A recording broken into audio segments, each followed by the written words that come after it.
খরার কবলে উত্তরের জেলা পঞ্চগড়। মাঠের পর মাঠ জ্বলে যাচ্ছে মরিচ, বাদাম ও ভুট্টা ক্ষেত। বারবার সেচ দিয়েও যাচ্ছে না ফসল বাঁচানো, বেড়েছে পোকামাকড়ের উপদ্রব। খরার প্রভাব পড়েছে পঞ্চগড়ের ফসলের ক্ষেতে। পানির অভাবে মরে যাচ্ছে মরিচের ফুল, পচন ধরে ঝরে যাচ্ছে মরিচ।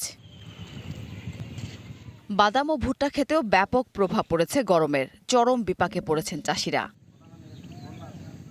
সেচ দিয়েও মিলছে না সমাধান। বিঘা প্রতি ৫ থেকে ৬ মণ মরিচও উৎপাদন হবে কিনা তা নিয়ে শঙ্কায় চাষিরা। খরার কারণে মরিচের ফলনও কম, পোকামাকড়ের অত্যাচার বেশি, আর এত পানি দিতে হচ্ছে যে খরচে কুলা যায় না। বোর্ডিংয়ে পানি উঠতেছে না, সারাদিন চেষ্টা করে পানি পাচ্ছে না। তীব্র গরমের প্রভাবে বাদাম ক্ষেত পুড়ে যাচ্ছে। বিঘার পর বিঘা বাদাম গাছ মরে যাচ্ছে। সেচেও কোনো প্রতিকার হচ্ছে না।